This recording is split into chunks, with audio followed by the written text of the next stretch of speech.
Hello दोस्तों, आज फिर लेकर आए हैं हम आपके लिए एक नई कहानी। अगर अच्छी लगे तो लाइक करें, शेयर करें, सब्सक्राइब करें। मुरैना भदोही गांव की रहने वाली रेवा इलाहाबाद के एक बड़े व्यापारी का बेटा सूरज के साथ उसका विवाह हुआ। नए घर में बड़े ही आदर सम्मान के साथ रेवा ने गृह प्रवेश किया। शादी के 2-3 साल काफ़ी मज़े और खुशी के साथ निकल गए और जैसे जैसे दिन बीतता गया, रेवा अपनी जिम्मेदारियों के बोझ तले दबती चली गई। रेवा की सास भी रेवा से काफ़ी खुश थी कि रेवा बहू अपना घर और संसार सब कुछ अच्छी तरह से संभालने लगी है। गर्मी की छुट्टी पड़ गई। रेवा अपने मायके जाने की बात अपनी मम्मी सास से बोली। मम्मी, 2 साल हो गए हैं, मैं मायके नहीं जा पाई, क्या मैं थोड़े दिन जाकर आऊँ?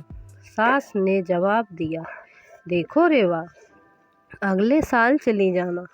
रेवा यह सुनकर काफ़ी नाराज़ और दुखी होकर सोचने लगी कि जब चंचल दीदी हर 30 महीने पर घर आती हैं तो मम्मी काफ़ी खुश होती हैं और कहती हैं कितने दिन के बाद आई हो, और मुझे पूरे 2 साल हो गए, मेरे बारे में कोई सोचता ही नहीं है। मेरी खुशी किसी के लिए कोई मायने ही नहीं रखती है, और क्या दिन भर इन लोगों को खाना बना के खिलाती रहूं, घर का सारा काम करती रहूं, क्या यह मेरी यही ज़िंदगी है?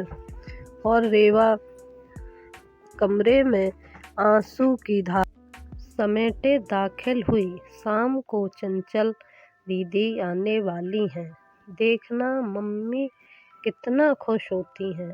खाने के अलग अलग फरमाइशों की लड़ी लगती रहेगी कि दीदी कभी चंचल दीदी के लिए समोसा बना दो, कभी पालक पनीर तो कभी बिरयानी। मैं इतना क्यों सोच रही हूँ, करना तो मुझे ही है, बनाना तो मुझे ही है, तो चलूँ किचन में अभी से तैयारी में लग जाऊँ। यह सोच ही रही थी कि तभी सास ने आवाज़ दी, रेवा, ओ रेवा, जल्दी नीचे आओ, देखो चंचल आई है। रेवा अपने चेहरे पर मुस्कान लिए अपने दुख को अंदर एक कोने में दबाए अपनी ननद का स्वागत करती है। कैसी हो भाभी? चंचल रेवा से बोली।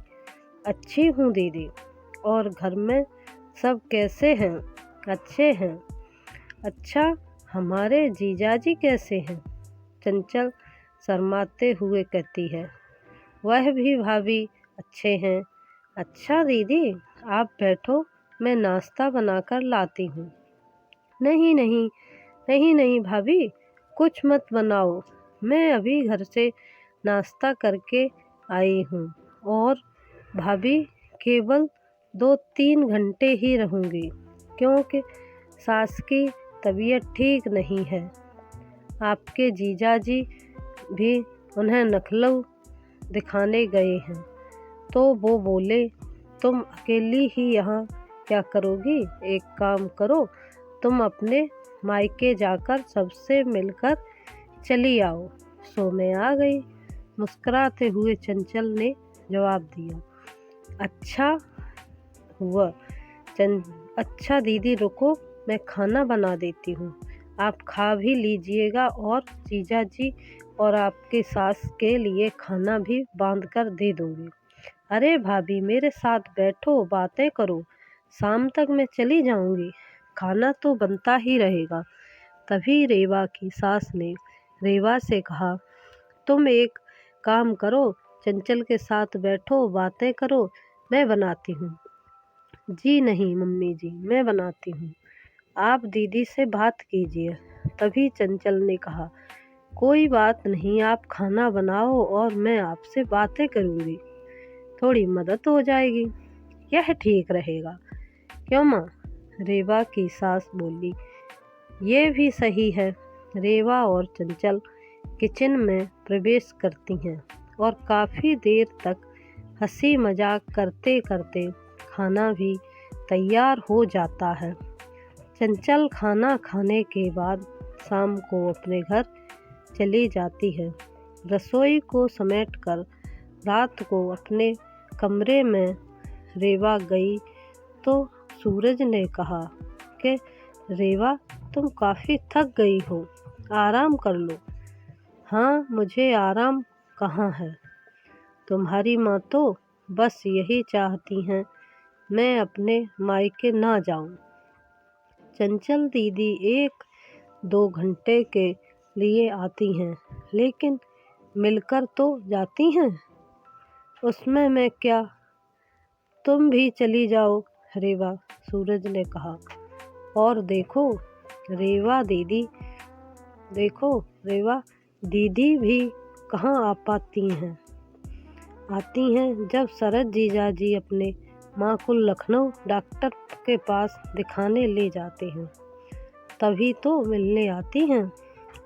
तो इसका मतलब है मैं कभी नहीं जा सकती अपने मायके।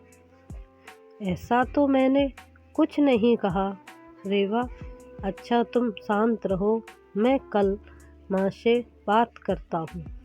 तुम अपने मायके चली जाना। ठीक है, तुम तो रहने दो। गुस्सा करते हुए रेवा सो जाती है। सुबह उठकर रेवा अपने काम में रोज की तरह लग जाती है। दोपहर में शर्मा आंटी रेवा की सास से मिलने आती हैं और काफ़ी देर तक बातें करती रहती हैं। तभी शर्मा आंटी रेवा की सास से पूछती हैं कि चंचल की माँ, ये बताओ कि बहू और बेटी में क्या फ़र्क समझती हो। रेवा इस सवाल के जवाब का इंतज़ार कर रही थी कि मम्मी जी का इस पर क्या जवाब होगा। रेवा की सास ने मुस्कराते हुए बोली, बेटी कैसी भी हो पर वह मीठी होती है, बहू नमक की तरह नमकीन होती है। यह सुनते ही रेवा निराश होती है और दिल भी काफ़ी दुखी हो जाता है। शर्मा आंटी चली जाती हैं। काफ़ी देर तक रेवा यह सोचती है कि मैंने मम्मी के साथ क्या बुरा किया है। मम्मी मेरे बारे में ऐसा क्यों सोचती हैं, और वह अब घर में निराश रहने लगती है। निराश रेवा को देखकर एक दिन रेवा की सास ने पूछा, हे रेवा, यहाँ आओ। तुमसे किसी ने कहा है क्या, या सूरज ने कुछ बोला है क्या? कुछ नहीं मम्मी जी। रेवा की आवाज़ में दर्द था।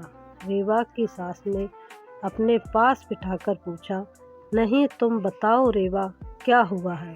रेवा की आंखों में आंसू भर आए और रेवा ने सास को सारी बात बता दी कि कैसे शर्मा आंटी से आप बेटी और बहू में फ़र्क बता रही थी। ओह, तो यह सुनकर तुम नाराज़ हो गई? बस इतनी सी बात? अरे रेवा, मैंने कहा बेटी मीठी होती है, वह चाहे कितनी भी गलती करे और उसकी गलती नज़र ही नहीं आती है। वह गुड़ की तरह मुंह में घुल जाती है और खाने में अगर मीठा ना हो तो कोई फ़र्क नहीं पड़ता है। और बहू नमक के समान इसलिए है कि खाने में अगर नमक ना हो तो खाना बेस्वाद होता है। खाने में नमक मिलने पर हम जो खाना खाते हैं उसी समय नमक के हम कर्जदार बन जाते हैं। ठीक उसी तरह तुम मेरे लिए वही नमक हो। मैं अपने स्वार्थ के लिए तुम्हें कहीं नहीं जाने देती हूँ, क्योंकि तुम्हारे न रहने पर घर सूना लगता है और इस घर को संभालती हो, इसलिए हम तुम्हारे कर्जदार हैं। रेवा सारी बात समझ जाती है और अपनी सास के गले लगकर लिपट कर रोने लगती है। शाम को सूरज जब घर आते हैं तो माँ से कहते हैं कि माँ, रेवा अपने मायके जाना चाहती है एक दिन के लिए। रेवा तपाक से बोल उठी, नहीं नहीं, मुझे नहीं जाना है। मैं चली गई तो खाना में कोई स्वाद नहीं रहेगा। सूरज को कुछ समझ नहीं आया कि कल रात मायके जाने के लिए मुझसे कह रही थी, अचानक से इसे क्या हो गया। सूरज सोचने लगा कि इन औरतों को समझना मर्दों के बस की परे है। रेवा की सास रेवा के सिर पर हाथ फेर रही थी और सूरज एक टक लगाकर रेवा की ओर और अपनी माँ की ओर देखता जा रहे थे। आप लोगों को अगर हमारी कहानी अच्छी लगे तो लाइक करें, शेयर करें, सब्सक्राइब करें, कमेंट करें। आप सभी का बहुत बहुत धन्यवाद।